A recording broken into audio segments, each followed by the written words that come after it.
dear students. Today I will discuss restoration period. Before starting my video, please like my video and subscribe my channel.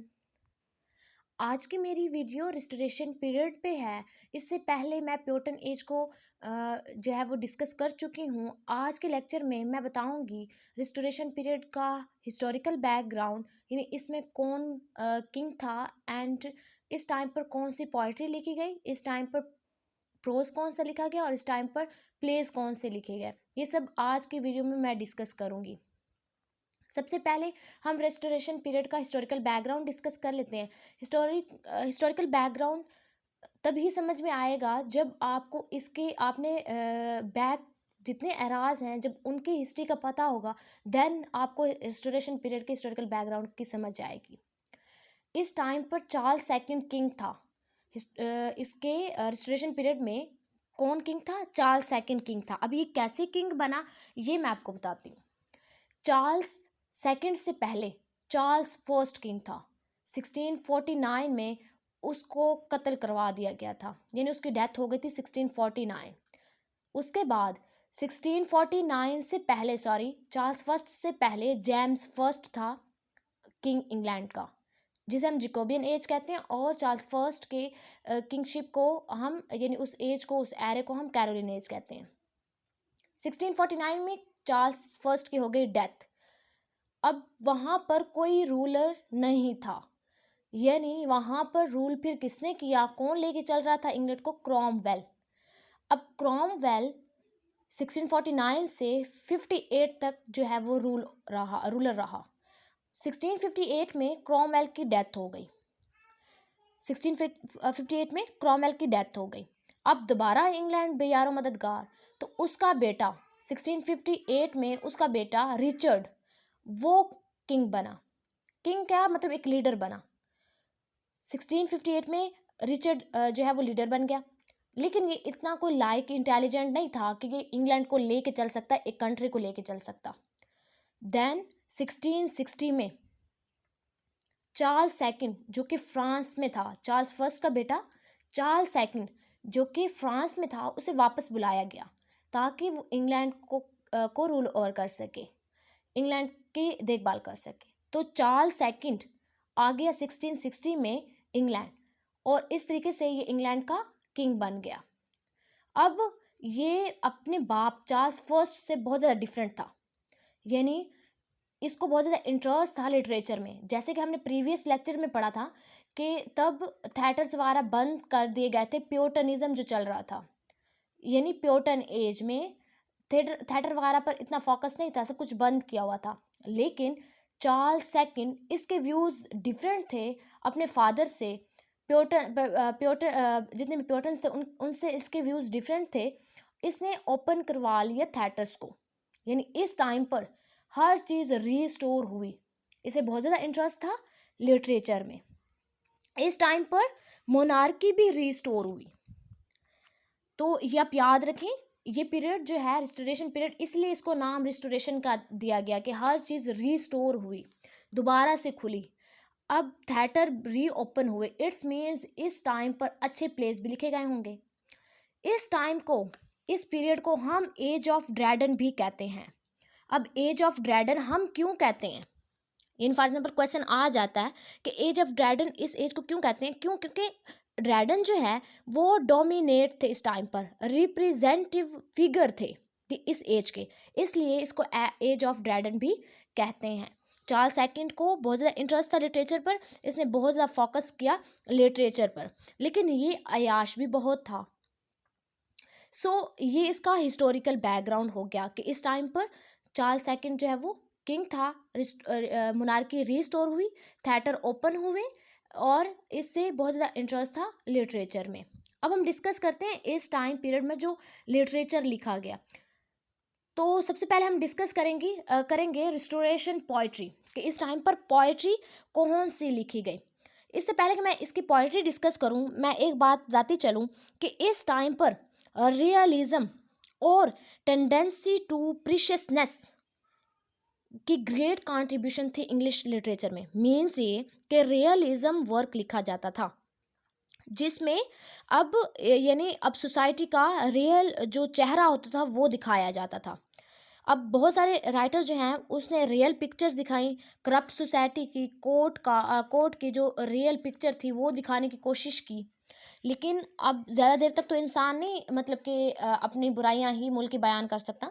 So result जो है वो थोड़ा सा different आ गया literature का। Then इन्होंने जो है राइटर्स ने दोबारा स्टार्ट कर दी ह्यूमन लाइफ की रियलिस्टिक बताने पर। ठीक है, यानी गुड के साथ साथ यानी बैड के साथ साथ गुड एस्पेक्ट भी दिखाने लग गए, इंटरनल के साथ साथ एक्सटर्नल शेप भी मुल्क की बताने लग गए। तो इस टाइम की पोइट्री या कह लें इस टाइम का जो लिटरेचर था वो रियलिज्म पर बेस्ड था। इसके बाद हम डिस्कस करते हैं इस टाइम पर जो रिस्टोरेशन पोइट्री लिखी गई। तो जॉन ड्रैडन ये मोस्ट इम्पॉर्टेंट फिगर हैं रिस्टोरेशन पीरियड के। इसने पोइट्री, ड्रामा और प्रोज भी लिखा है। तो सबसे पहले हम इसकी पोइट्री डिस्कस कर लेते हैं। ये स्टेरिकल रियलिस्टिक, इस टाइम पर स्टेरिकल और रियलिस्टिक वर्क लिखा जाता था। तो सबसे पहले ये बंदा जॉन ड्रैडन था जिसने हीरो कपलेट लाया, इंग्लिश लिटरेचर में हीरो कपलेट लाया, और इसे सुप्रीम मास्टर भी कहा जाता था।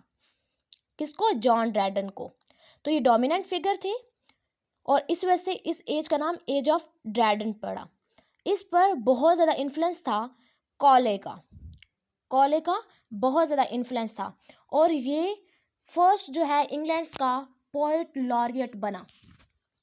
कौन? जॉन ड्रैडन फर्स्ट इंग्लिश पोएट यानी इंग्लैंड फर्स्ट पोएट लॉरियट बना। कब बना? 1668 में। 1668 में ये पोएट लॉरियट बना। इसके बाद इसका जो वर्क है जॉन ड्रैडन का, इसकी पोएट्री 3 हेड्स में डिवाइडेड है, political, doctrinal and the fabulous. यानी इसका वर्क इन 3 पार्ट्स में डिवाइडेड है। अब पॉलिटिकल स्टाइल्स में इसने जो फेमस वर्क लिखे वो हैं एबसलम एंड एक्टिफल द मेडल। ये मोस्ट फेमस वर्क हैं जॉन ड्रैडन के पॉलिटिकल स्टाइल, यानी इसमें पॉलिटिक्स की बात की गई है। इंग्लिश लैंग्वेज में पॉलिटिकल स्टाइल लिखा गया है, यानी इसमें किंग के अगेंस्ट अर्ल ऑफ शेफ्टबरे से किंग को डिफेंड किया गया है। इसके बाद इसने वर्क जो मेडल लिखा ये भी इसका स्टैरिकल पोएम है, यानी सॉरी पॉलिटिकल पोएम है। अब इसमें इसने स्टायर इस वर्क में भी इसने स्टायर किया हुआ है। इसके अलावा इसका जो टाइम पीरियड यानी जो सॉरी डॉक्ट्रिनल पोएम है जो इसने सेकंड फेज में सेकंड पार्ट में डिवाइड है, इसमें इसने कौन सा वर्क लिखा?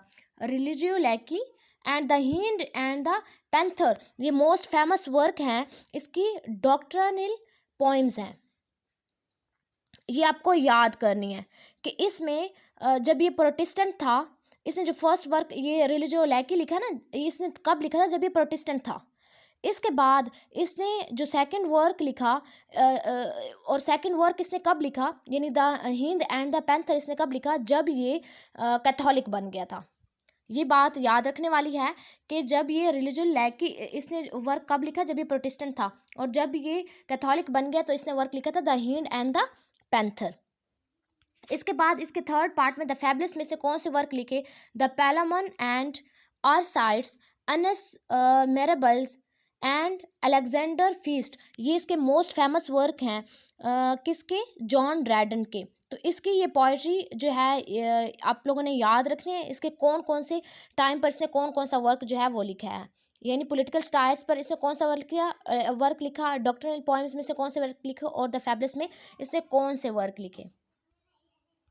इसके बाद है एक बात और जो जॉन ड्रैडन है ये स्टैरिस्ट और रीजनर थे अपने वर्सेस में। ठीक है, स्टैरिस्ट और रीजनर्स थे अपने वर्स में, और इस 2 कैपेसिटीज़ की वजह से इसको greatest master in English literature कहा जाता है। किन 2 कैपेसिटीज़ की वजह से? As a satirist and as a reasoner की वजह से।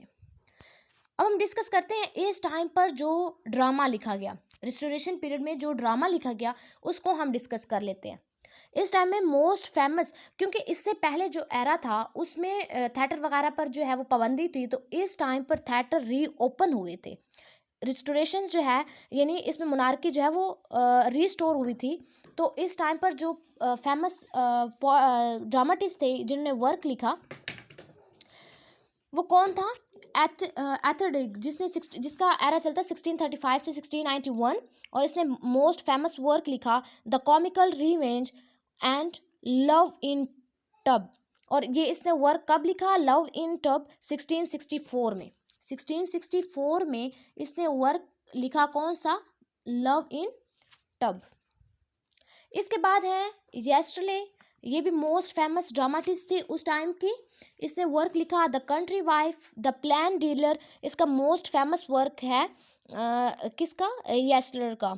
और इसने और भी काफ़ी जो है वो वर्क लिखे, और इसको restoration dramatist, great restoration dramatist भी कहा जाता है।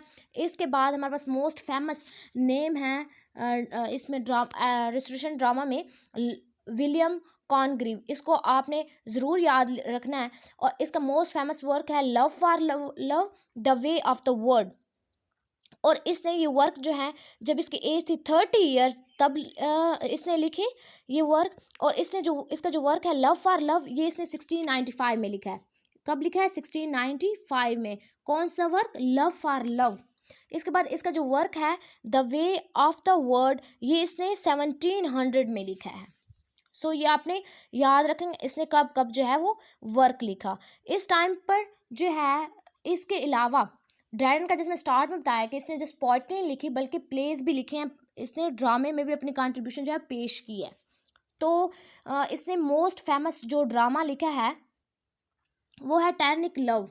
इसका मोस्ट फेमस प्ले है किसका? जॉन ड्रैडन का। इसके अलावा द कनक्वेस्ट ऑफ ग्रेनेडा, ये इसका मोस्ट फेमस वर्क है। इसके बाद औरंगजेब, इसका मोस्ट फेमस वर्क है ऑल फॉर लव। ठीक है, ये थोड़ा सा मिक्सिंग है, लव फॉर लव है उसका वर्क कॉन्ग्रीव का। ठीक है, और ऑल फॉर लव है जॉन ड्रैडन का वर्क प्ले में, ये इसका प्ले है। इसके अलावा जैसे मैंने पहले बताया, ये फर्स्ट बंदा था जिसने हीरो कपलेट अपने वर्क में यूज़ किया। और इसके वर्क जो है उसमें बेसिकली स्टार जो है वो हिस्टेरिकल वर्क ही लिखता था। देन हमारे पास इस टाइम के जो है, इस टाइम पर कौन सा प्रोज लिखा है? रिस्टोरेशन प्रोज जो है, ये भी बहुत ज़्यादा रिस्टोरेशन, जैसे कि प्लेज, रिस्टोरेशन टाइम पर प्लेज और पोइट्री इसकी फेमस है, इसी तरीके से प्रोज भी इस टाइम का बहुत ज़्यादा फेमस है। इस टाइम पर सबसे एक ग्रेट राइटर्स जॉन बुनियान, जिन्हें ग्रेटेस्ट प्रोज राइटर कहा जाता है रिस्टोरेशन पीरियड का, इन्हें अपनी कंट्रीब्यूशन पेश की। और ये ड्रैडन से नेक्स्ट जो है नंबर इन्हीं का है।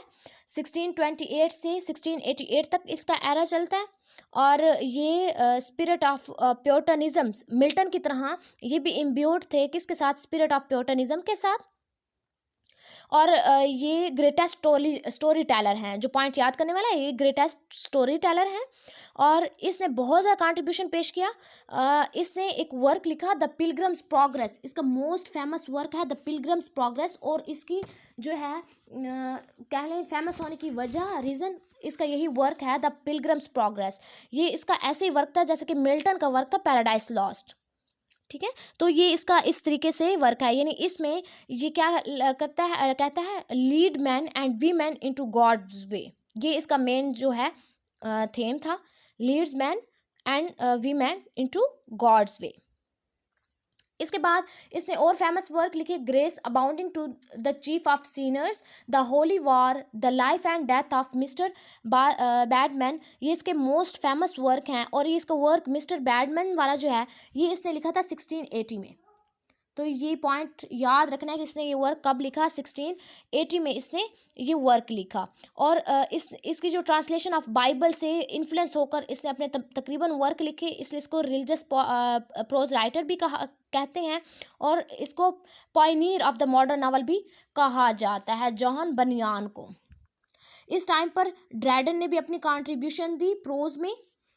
इसने फेमस वर्क लिखा था ऐसे ऑन ड्रामेटिक पॉजी। जॉन ड्रैडन ने प्रोज में अपना वर्क लिखा था ऐसे ऑन ड्रामेटिक पॉजी। इसके अलावा इस टाइम पर और great pros writer William temple जैसे हो गए, जॉन टेलस्टॉन हो गए, जॉर्ज साइविल हो गए, थॉमस पैरेट हो गए, जिन्हें बहुत ज़्यादा फेमस वर्क लिखा history of the royal society.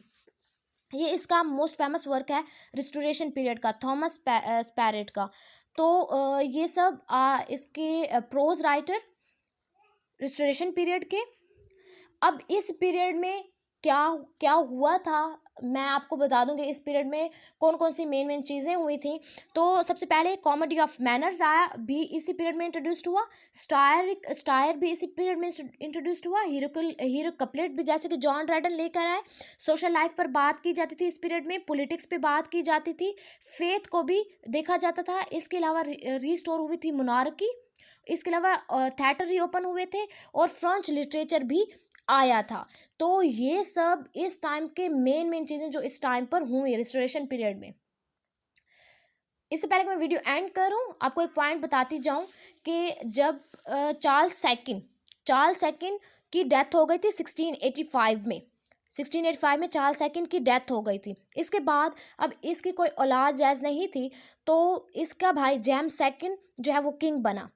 लेकिन वो रोमन कैथोलिक था, बहुत ज़्यादा जुल्म करता था लोगों पर। तो लोगों ने अब इसके अपनी बेटी और दामाद यानी मैरी इसकी बेटी थी, और इसके सन इन लॉ जो था विलियम ऑफ ऑरेंज, इन दोनों ने क्योंकि ये प्रोटेस्टेंट थे, इन दोनों ने मिलकर और कौम को साथ मिलाकर, यानी जितने भी वहाँ पे के लोग थे उनको साथ मिलाकर ये जेम्स सेकंड को किंगशिप से हटा दिया।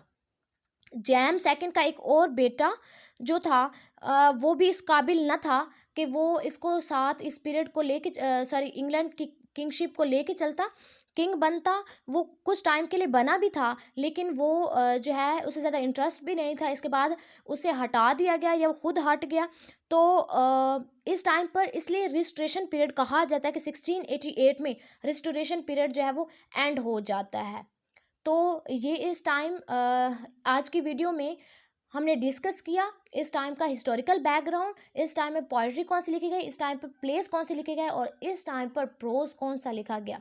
ये सब हमने आज की वीडियो में डिस्कस किया। आई होप आपको आज का लेक्चर समझ में आया होगा। Thank you for watching my video.